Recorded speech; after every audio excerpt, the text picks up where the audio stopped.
This is episode 39 with Gerod Farmer. Welcome to Men of Abundance, the podcast for those looking to level up their lives by hanging out with some of the greatest leaders and established professionals in our community, living a life of integrity, honor, and the abundance mentality. Prepare to pay it forward with your host, former Army medic turned lifestyle entrepreneur, Wally Carmichael.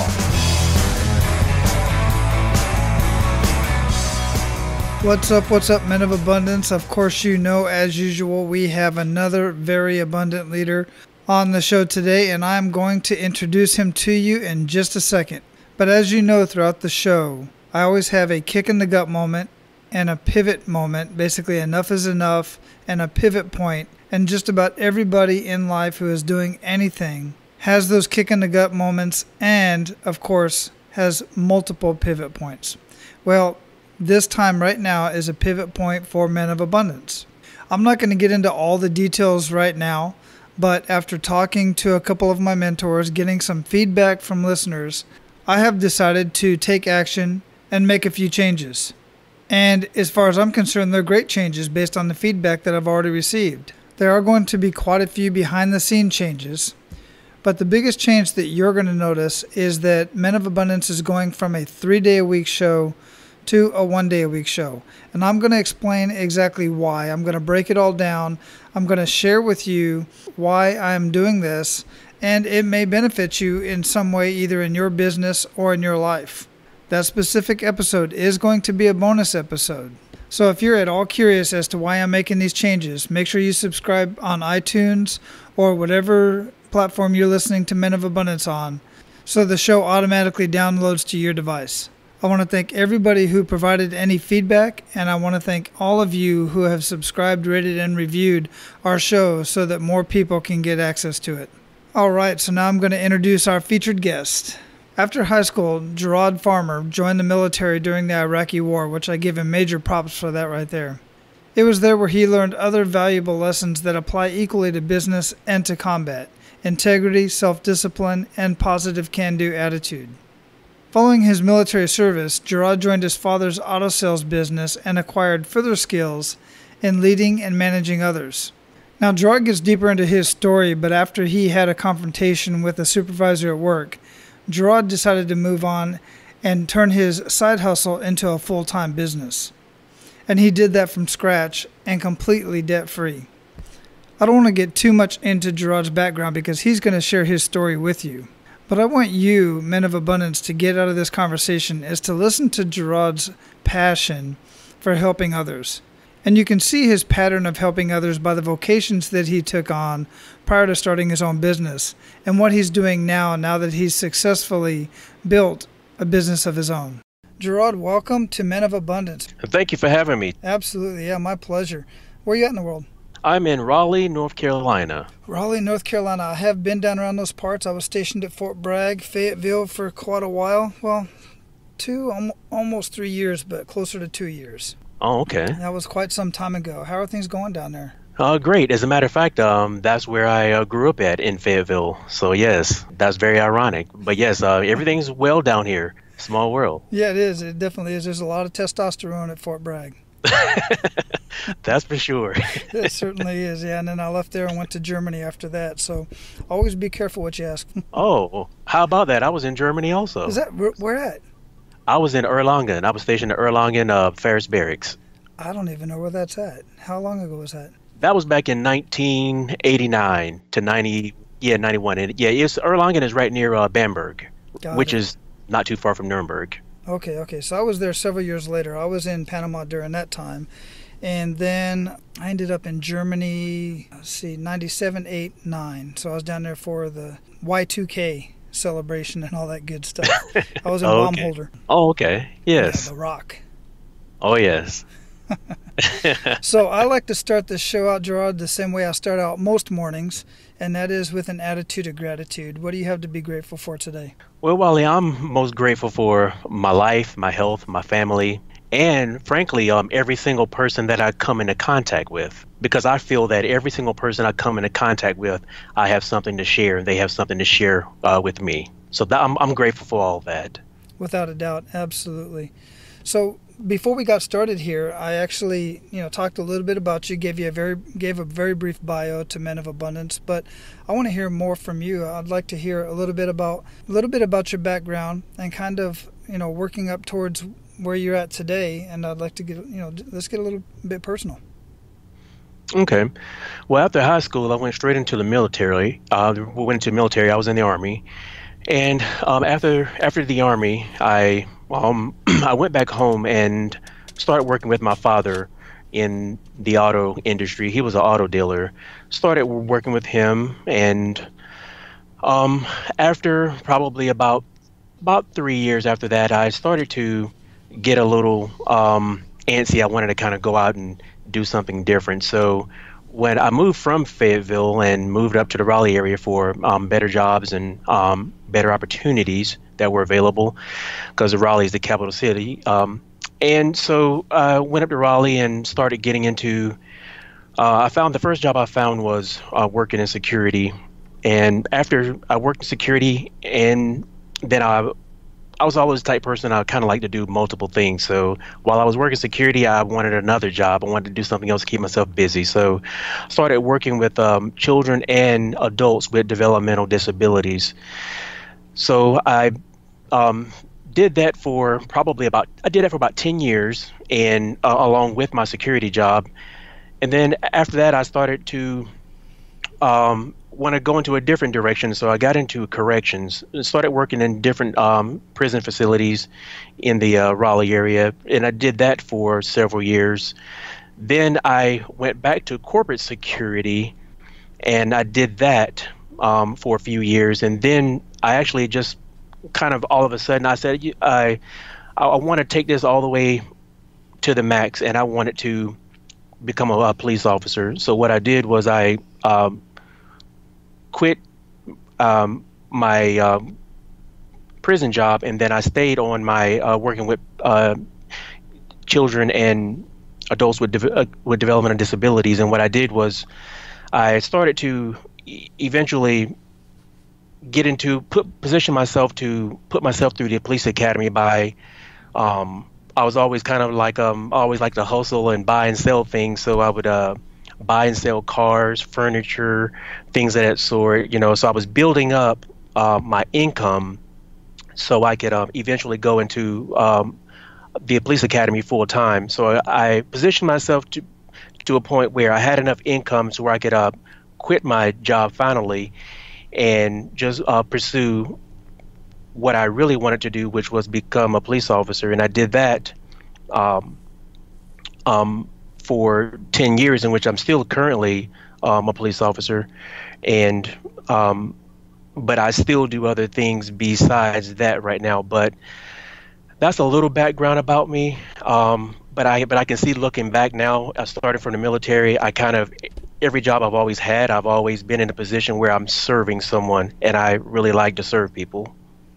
Yeah, and that's one of the things that I noticed about you when I first reached out to you to get you on the show, because that's what Men of Abundance in part is all about. It's so multifaceted, but in part it's really about giving to the community. And goodness, some of those vocations that you did and those jobs are extremely challenging, to say the least. But I'm curious, what specifically did you do with the adults and children? Well, each and every individual, they had goals. They had little simple goals that what we would consider simple, but might be a great challenge for them. Certain things like personal care goals they had. They even had developmental goals where they would have to go to day workshops, and their caseworker were the one that set the goals, and we just kind of assisted them with facilitating them and implementing them. So anything simple that they could not do, what quote unquote what we would consider to be simple, that was a challenge for them, like even just bathing, feeding. Some of them couldn't feed themselves. Some of them couldn't take care of the little necessities that we take for granted every day. Especially when it comes to bathing, feeding, personal care, every single thing that a nurse would do to someone who's incapacitated, some of these individuals could not do. And so it really, really gave me a heart of gratitude to actually um, make me realize how much I took for granted um, where I am in life. And so I have a heart to serve people, and that really gave me a lot of joy to work in that field. I really like that, and I commend you and I thank you for taking the time to do that and sharing that with us, because so many times we'll hear people complain about the most trivial things, and after you've experienced so much, one with your military experience and then as a police officer and then working with these adults and children that couldn't do the simple things that we take so much for granted, it really puts it into perspective. And more people really should get out. I think a lot of the people that complain about what we see as petty things, and I don't want to downplay anybody's problems or issues, I really don't, because they're at various magnitudes for each individual person, and I totally get that.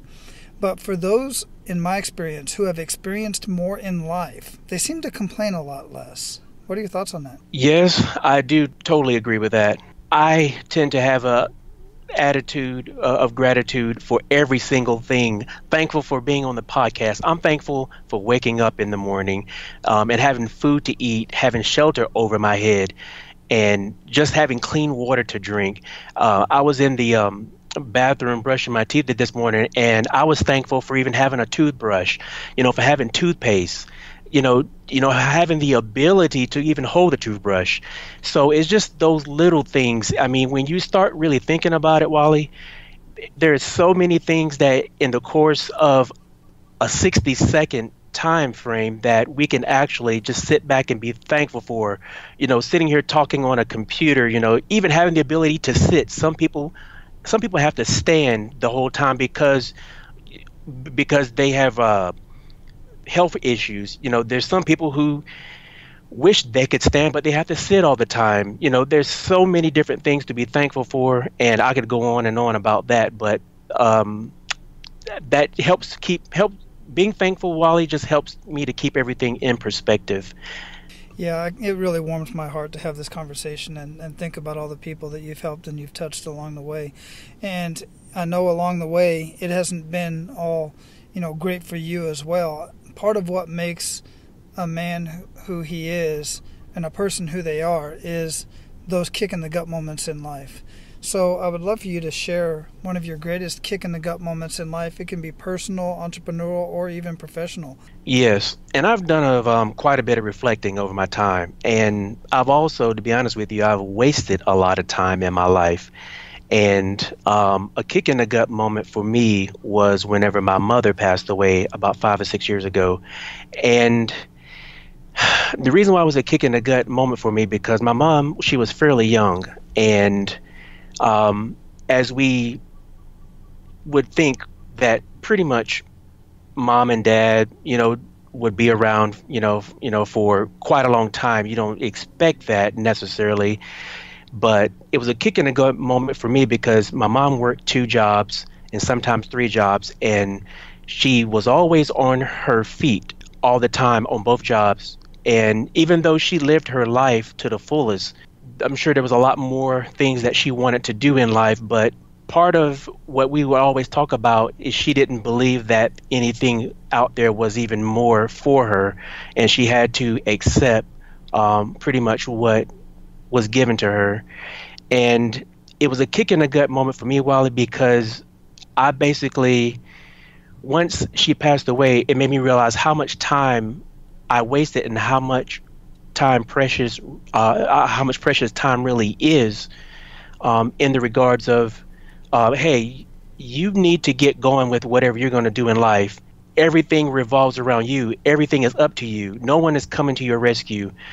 And it was a moment where I really had to just stand back and say to myself, okay, what are you doing with your life? If you want more, you're going to have to become more. If you want something different, you're going to have to do something different.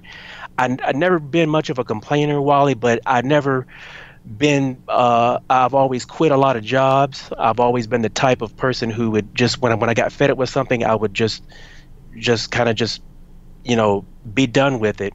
And it really got me to a point where I said, hey, I need to start looking at my life different, and I need to start committing to something so I can become more of what I believe my mother wanted me to become. And like all parents, Wally, they want their children to be more than what they were. Yeah, absolutely. And you mentioned that you quit a couple jobs and you were just fed up in what you wanted out of life, and obviously you wasn't receiving it or didn't see a way to receive it in whatever situation you was in.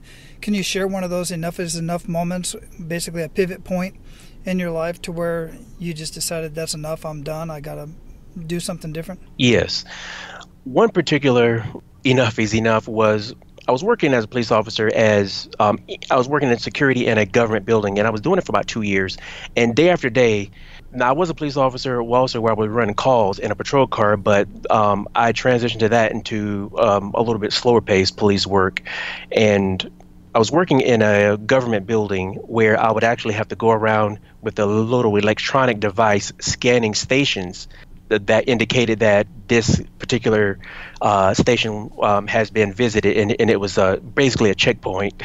And so I was the type person, Wally, where I was like, wait a minute, it just got to be monotonous. And day after day, I'm thinking, wait a minute now, I look back from where I came from and I was like, how did I get here? What in the world am I doing? They could hire, a robot can do this.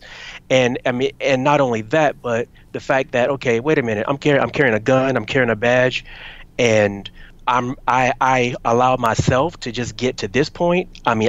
Is this what I allowed myself to become? Because I couldn't blame anyone else. I chose the job. The job didn't choose me.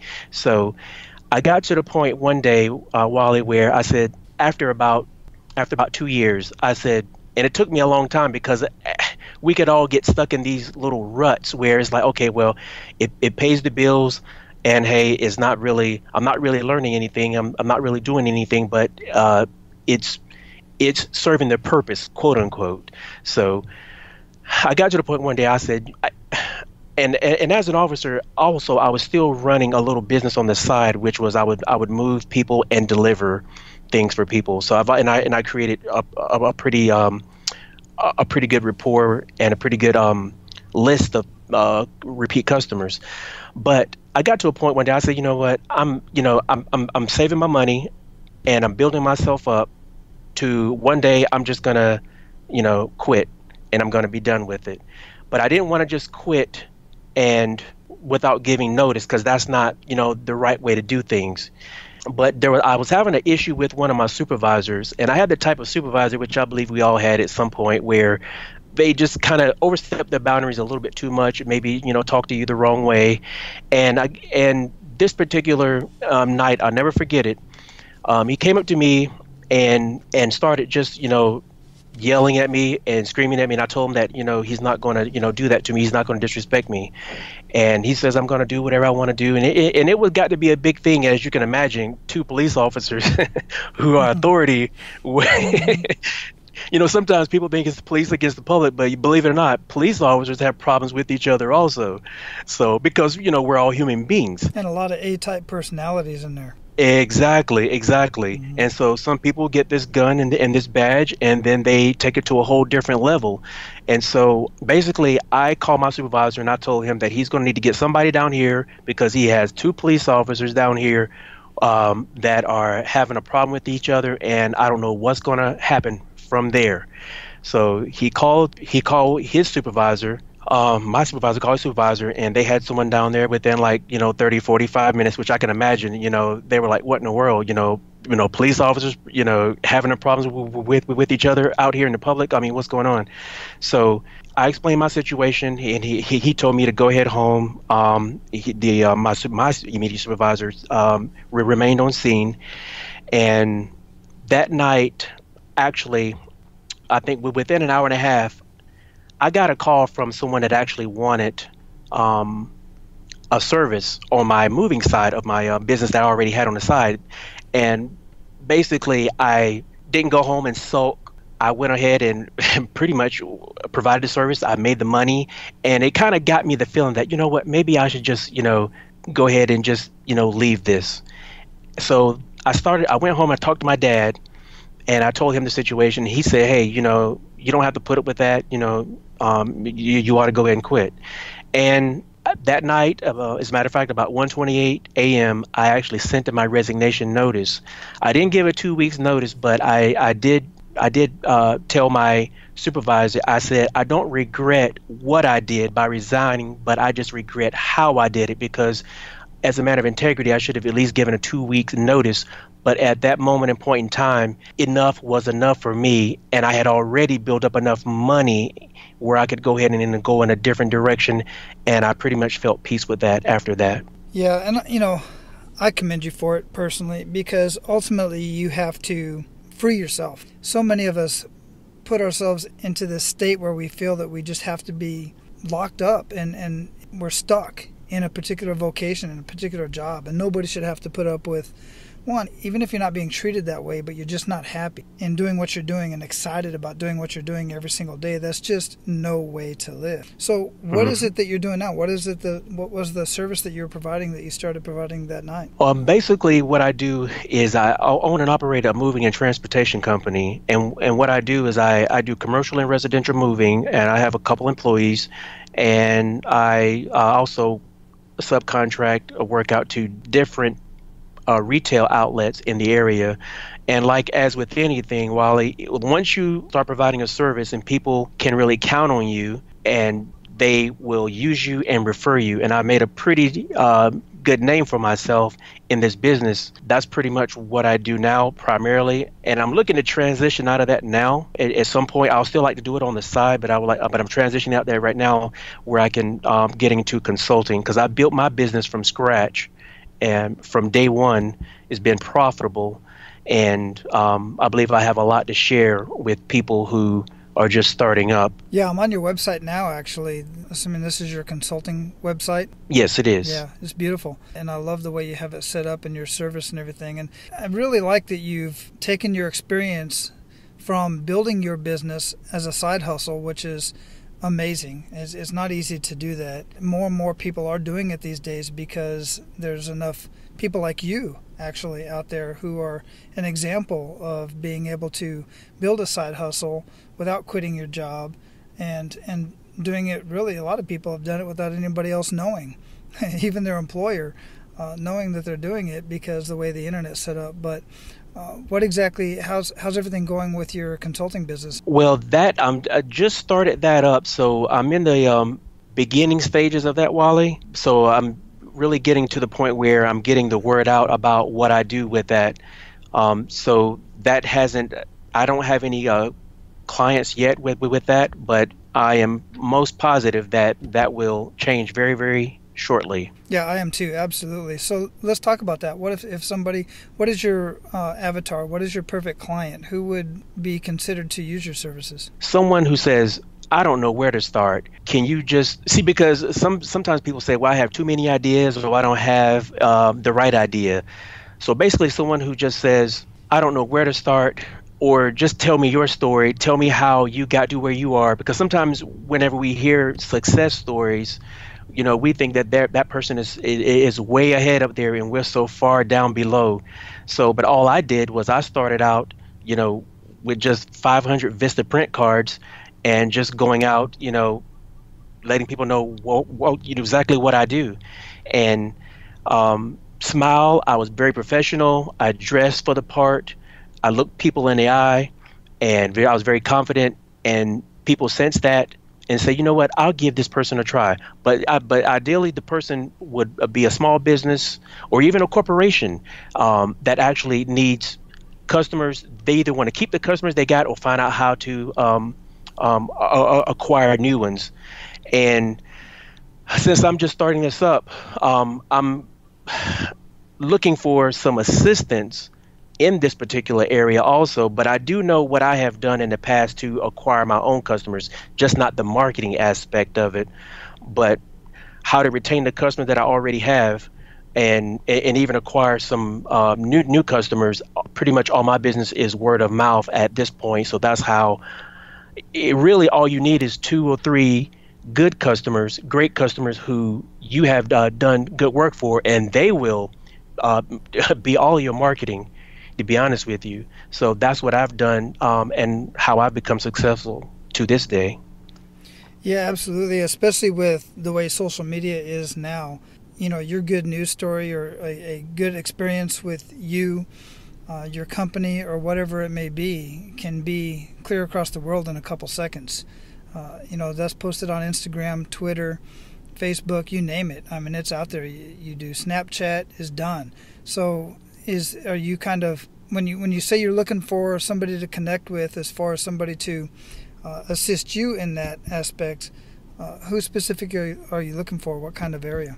I'll probably be looking for someone in the area of marketing and social media to assist me with getting the word out there, because I have been behind the times. I will be the first one to admit when it comes to social media and technology and things of that sort.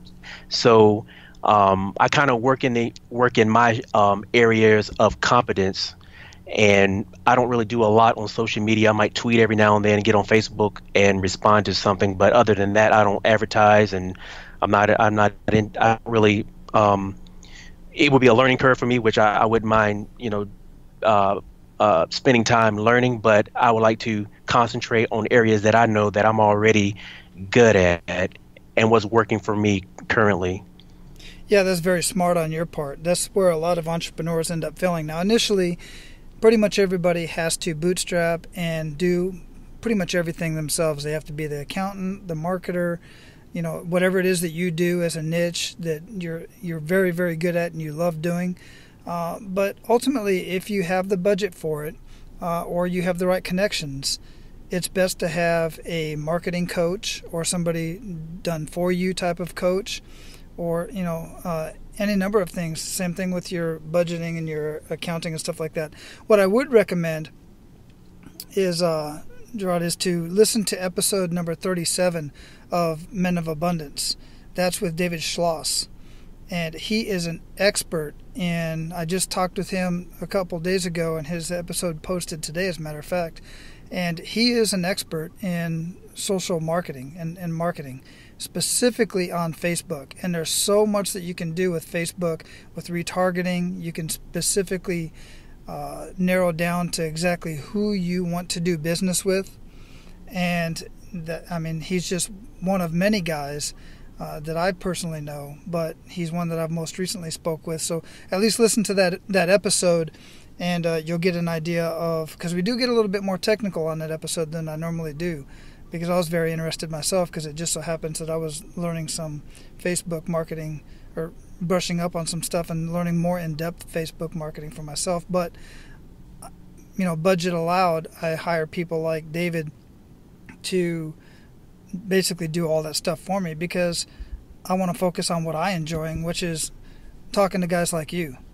And the fact of the matter is, for Men of Abundance, for all of you listening out there, you can write the best book in the world, you can have the best business in the world, you can be the best consultant that anybody would ever want to do business with. But until you can get your name out there, it doesn't matter. Until you can get your information out there, your marketing out there, your business out there, it just doesn't matter. And this is where a lot of people fall short. I've talked to many people who have great products that they've created, great information that they want to share, and books even, but they don't want to sell and they don't want to market. Well, then be prepared to not have any customers. That's just what it is. It's funny you mentioned that, Wally, about a book, because I have a book on Amazon called Connected Customers or Repeat Customers, and I have done absolutely no marketing whatsoever, and I have no idea how it's selling. No idea how it's selling. I haven't done an ounce in 2 years of marketing. But like you said, I totally agree with you. As a matter of fact, I was going to say it earlier, that I'm probably one of Raleigh's best kept secrets, if not, of course, probably out there as far as being even a small business consultant. That is, I have all this knowledge and I have all this experience, but nobody knows about me, and I haven't taken on the initiative, I guess, to and of course, along with all the risk, what I consider risk, that I need to just go ahead and just put myself out there, pay the money, get the right people who have the right experience, who can get my name out there. And I've pretty much been procrastinating with it, but it's time for me to go ahead and do something about that and get off this what I call this gerbil wheel. That this you know how you've seen a gerbil on a wheel where all they're doing is just going around and around. I'm thinking, okay, well, I need to just stop making excuses for myself and just go ahead and just do it. You're absolutely correct, and you and your business should not be on the witness protection program. People need to find you, man, and not only that, you have an obligation. You have the book out. You took the time to write this book because you know other people want this information. Now you have an obligation to talk to people like Dave Chiasson. Dave Chiasson was my guest on episode 30. Go back and listen to that one. He is the Kindlepreneur. So you've already got a book written. You need to get with somebody like Dave Chiasson and go to his website, kindlepreneur.com. Go there. Okay. He's got some software there that really kind of helps people in not really writing the book, but deciding on if the book's going to be marketable or not. But he is also the guy who can help you be a best-selling author, because he always says he's not a best author, not a best written author, but he is definitely a best-selling author because he knows how to sell his books, specifically his Kindle books and books on Amazon. Okay. So check out that episode, most definitely. Sure. Yeah, you definitely want to get your word out there. So we're at the point now, Gerod, where we're going to pay it forward. Are you ready to do that? Yes. Outstanding. So give men of abundance 1 to 3 actionable steps that they can take today. I would say take time to reflect on what you have already accomplished, sometimes including myself, but we get caught up into what we don't have, and not just taking the time to reflect and looking at what we've already accomplished. I would say another one would be, if you don't know something, reach out and just ask someone. Sometimes we don't ask someone because we fear that they are at a certain level in life and they might just say no, but you never know until you ask. And I would also say probably a third one would be just keep trying in whatever you're doing. And I know it's cliche, but just never give up. I mean, just keep doing it, keep trying. Somebody is going to say yes. Every single person is not going to say no. Every time you try something, it just gets that closer to success. That's the way I look at it. Agreed. What daily habits make up the biggest impact in your life? Reading, exercise every day, and saving money. That's a habit for me. Saving money, that got me to where I am today. Yeah, and you had mentioned, just to backtrack a little bit, that your business is 100% debt-free and has been from day one. Is that correct? That is absolutely correct. And I don't work every day because I don't have to. And that's because, I do believe in having multiple streams of income and saving money. And is actually a habit to me of just actually saving money. 10% of all my income, I automatically just, shave it off the top and put it in an account, and I don't touch it. And so that's a good habit. That is a good habit, and that's a habit that few people practice. And I'm certainly in the process now. My oldest boy is 22 and in the Army, and my 17-year-old, he's just now starting to work, and I'm making him to make that a habit, because I certainly didn't do that when I was younger, for sure. Mm-hmm. What book would you recommend to our abundant leaders, and why? I would say the Bible. And the reason why is because it's full of examples, like timeless examples, timeless wisdom and principles, and just stories that you can just go and just follow.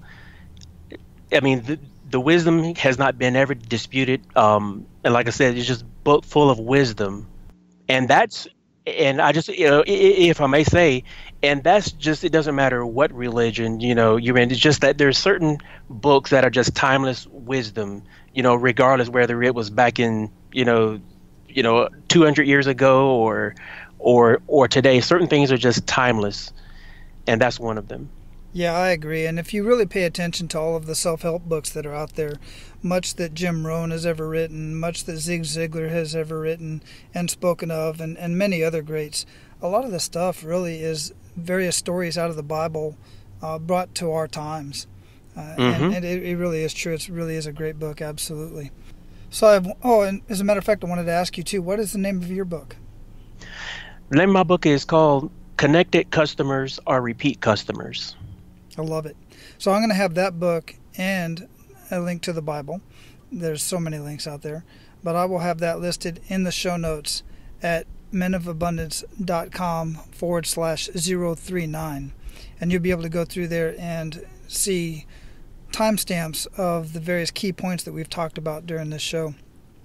So I have one last question for you, Gerod, and it's one of my favorite questions to ask my guests because I always want to hear your answer, is what does living a life of abundance mean to you? It means having more than you need to sustain life. That's what abundance is, because when it's all said and done, Wally, all we need is food, shelter, and clothing and water. So everything, and we all have an abundance of that. Everything else is extra. Yeah, very good point. Absolutely. So we're going to close this up, and before we go, I'd love for you to leave us with a parting piece of guidance and any way that we can reach you. My last parting piece of guidance, I would say you are already abundant in everything that you need. You just have to believe that you do. And you're already rich. Don't compare yourself to anyone else. I think it was President Teddy Roosevelt said, comparison is the thief of joy. So don't compare yourself to anyone else. You're already rich wherever you are in what you have. And just also remember that your path is unique. I'll be the first one to admit sometimes when I have to catch myself when I'm looking at someone else and what they have accomplished, that I look at myself in a derogatory way and I say, wait a minute, I have to catch myself and say, no. This is my path. That was their path. So we all have different skills and abilities and talents. And I would just say to be thankful for every single thing that you have every single day. Exactly. Compare and despair. So how can we reach you? You can reach me at Gerod@gerodfarmer.com, or I would also like to leave my phone number, 919-757-3736. And the reason why I would like to leave my phone number is because sometimes people, they have things that they just want to just talk about. Men if you just want to just call and just ask a question about anything, finances, about life, about business, whatever it is, if I can help in any shape, form, or fashion, I'll be more than willing to do that. And you can just call, and I will be glad to return your call, and I'll return your call the same day. Because I believe that sometimes when we get caught up into emails, everyone doesn't check their email every single day, but most people check their phone every single day, and I'll be happy to chat up with anyone about anything you want to talk. Because sometimes we as men, we got these egos, and we just need to reach out and just talk to someone about whatever the situation is. Because you never know how someone else can help you, and you never know how someone else can help you or how you can help someone. Agreed. And Gerod, that is very amazing, and you're definitely a very abundant leader, without a doubt.